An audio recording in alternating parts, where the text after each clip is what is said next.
Hello, hello. My name is Jenny, and I'm coming to you with an update on my journey with the hCG diet. Again, I'm not a medical professional. This is just my personal journey and everything I've learned along the way that I'm sharing with you. All right, I have just gone through about 4 weeks on the diet and then the 72 hours of not taking drops and eating about 500 calories. Didn't do great in terms of just eating the 500 calories. You can look at that on previous videos about that. Yesterday I did better because I did not have a lunch and a dinner meeting with two different friends. They kind of blew the 500 calories out the window. But this weekend I know is not going to be great, and I'm accepting of that right now. It's not the way you should start P3. Not the way you should start P3. But, with age comes maturity and an ability to know yourself. And a decade ago, I probably would have gone into this weekend thinking, I'm going to do okay. I'm still going to maintain and maybe lose a little bit, possibly go up 0.1 or something like that. That's just not going to happen. Here's the reality of what's going to happen this weekend. I'm going to try to do well. I am going to try to avoid carbs as best I can. Um, I am also going to enjoy myself with my daughters. I'm visiting her college this weekend on her homecoming weekend with our whole family. We are going to have a lot of family time together. That's going to include meal times. And usually, when our family gets together and has meal times, we stretch them into 2 hour long chat sessions where we just laugh and share stories and everything. And this is an opportunity for my daughter to catch us all up to everything that's been happening in college so far. And so, yeah, a lot of visiting and socializing around food is going to occur. It is what it is.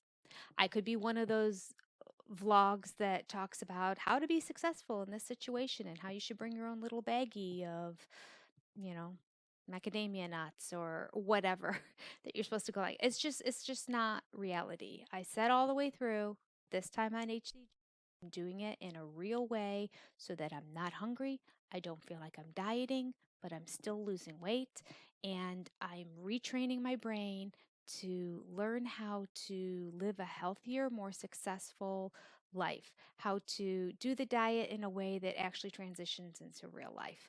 And along that process, I have really trained my brain into being cognizant of when I'm truly hungry and when I just want to eat because I want to eat, because it smells good, because it tastes good, just because I'm sad, because it's around and why not? Because it's pleasurable and it brings me joy. I mean, those are a lot of reasons that I eat. That's why I tend to eat, not because I hunger and I need the food to nourish my body. So I've been working on that during this time of doing the diet. So, that also being said, I'm doing this diet in a very realistic way, and part of being realistic is knowing what's coming up this weekend. So I got through P2, I got through the 72 hours, and I'm now in maintenance. The point when I can eat more, 1,200, 1,500 calories a day anyway, so that's good. But that being said, I'm not going to be able to do a video tomorrow or Sunday. I will have one on Monday. I'll probably be crying, and that's okay.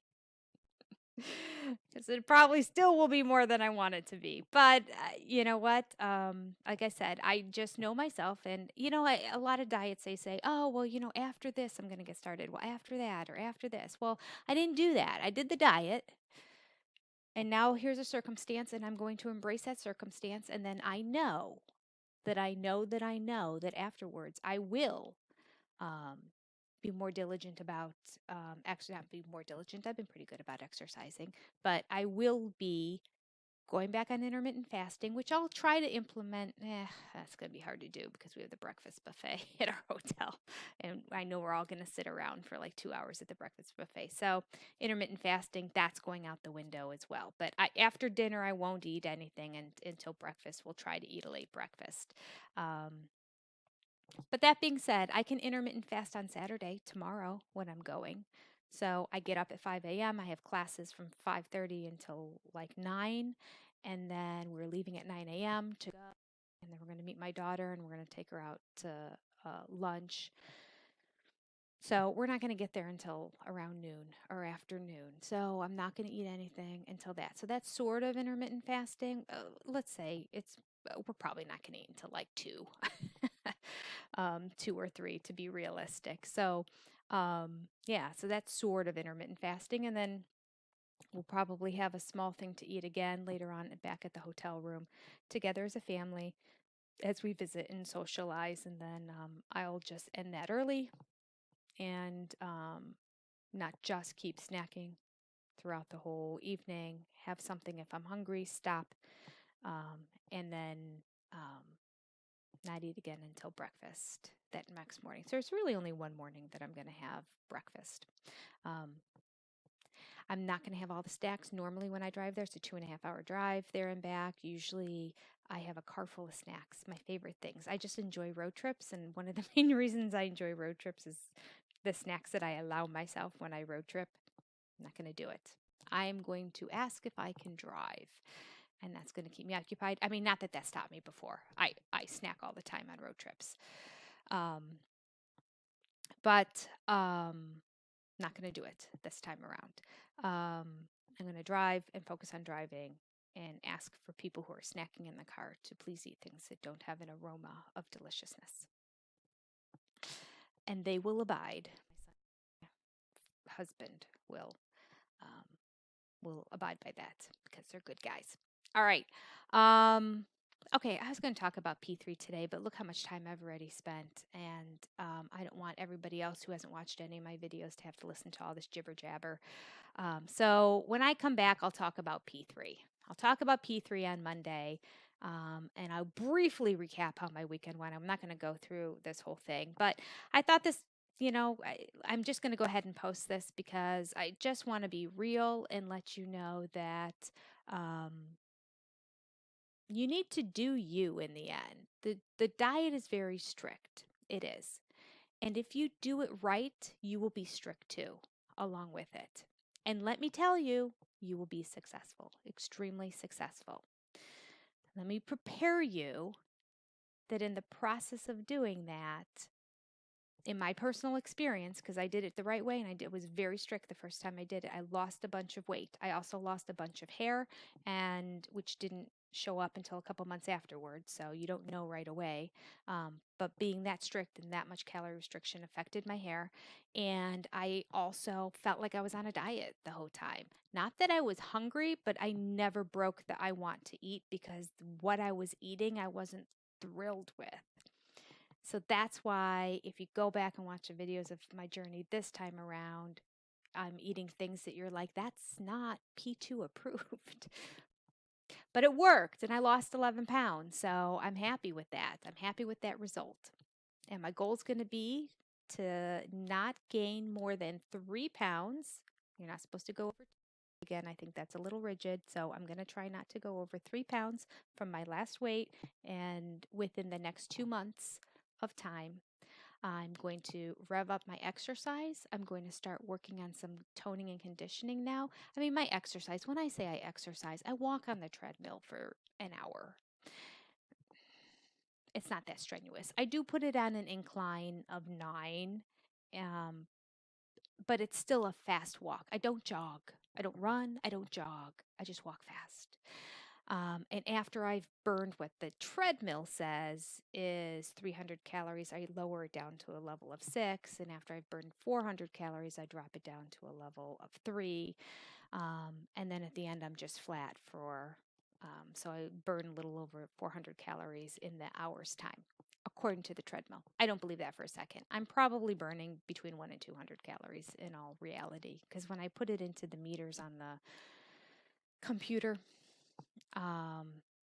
like the apps like Lose It or Spark People or whatever those kind of things, put it in there, it comes up much lower than what my treadmill is saying. So I've got the Live Strong treadmill, which has all kinds of settings and cool stuff on it, which I've never used. Don't do that. Not a word of advice. I bought this very fancy treadmill when I was getting a new one because it looked really cool and it had all this different program stuff in it. And the reality is I just want to walk. I just want a treadmill that's going to keep moving me forward. Has a fairly wide belt, so I feel comfortable being distracted by other things, whether it's FaceTiming my daughter or watching television while I'm on it. And it has an incline. That's it. That's all I really need. So next time when this one goes, I've had it for about 5 or 6, well, at least 6 or 7 years. I don't know how many years I've had it, but I have had it. I've been in this home for about 11 years, and we got it fairly close to the beginning of the time. We didn't have it right away at the beginning, but I would say about maybe 8 years. So, every now and then it just stops on its own for no reason. So I have to hold on. I can't do weights on it because I don't know when it's suddenly going to stop. So it's kind of it's its own extreme sport. I'm too cheap to buy another one, and quite frankly, I don't want to think of the hassle of trying to negotiate getting this thing out and back down the steps because it's up here. This is my bedroom I'm in right now, and the treadmill's just on the other side of this computer. My television's up there on the wall, and so like my whole little setup is all good to go here. Um, and Oh, the thought of moving all the stuff around to get this big honking thing back down the steps again. I don't want to think about it. Don't want to think about it. So that's good. I'm just going to keep using it until the day it officially dies, and won't start back up. Usually when it stops, all I do is turn it off, turn it back on, and it goes again. All right, a lot of rambling. I know nobody's going to watch this. That's okay. Makes me feel good. I'm going to get it out. I'm going to post it. I'm talking to you guys because it helps me with my own personal accountability to be thinking about food throughout this coming weekend. Today's Friday, so that's going to be Saturday and Sunday. And in a couple days, I'll have another post with an update on how well did I do this weekend. I hope I do pretty good because I feel like I'm being realistic about all of this. We'll see. We'll see. I hope so. I mean, if you can relate to me at all, let me know. Write it down below if you've been in a situation like me. But I don't know. I kind of feel good about the way I did the diet this time around, and I feel good about the future. So we'll see. Hopefully, I don't fall into my old habits again. I did last time I was on the diet. All the weight came back on again. Not immediately, but soon, within a year, it was all back on. And I would say 10 pounds of it came back on within the first couple months. So it was still, since I'd lost 25, I was still feeling really good about myself. But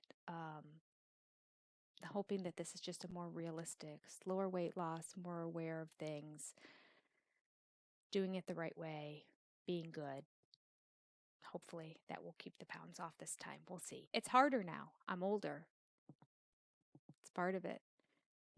If you're 22 and watching this, you're not going to relate to as much of what I'm saying. If you're in your 40s and 50s, then you're going to be relating more to what I have to say. It's not as easy. When I used to go on diets when I was in my 20s, weight would just shed off. When I think of how much food I eat now, it's about the same amount of food I ate when I was in my 20s, and I was 30 pounds lighter than I am. And that's just the way it was. My body was. But life is different now. And I got to work harder to keep it off. I got to eat less and work harder. And I'm still more than what I was back then. But that's just to keep me from being in a category of being terribly unhealthy. My goal is to stay out of the obese category. I just want to be considered overweight. I'd love to be considered normal. That might be my long-term goal once I get some stagnation here, but I wanted to get out of obese. I'm now out of obese. I'm overweight. Okay, I can take overweight. I can accept that. I am perfectly normal for Americans, but I'm overweight according to what I should be according to the medical people, and I get that. And I want to be healthy because I am now a more seasoned person in terms of age. And so I need to probably be extra careful about my health when more things could go wrong at this time in my life. So, all right, a lot of rambling. That's what I'm going to write on here. Just a rambling video. Feel free to ignore. Something like that. Take care. Have a wonderful weekend, everybody, and I'll be back in touch with you on Monday. Bye.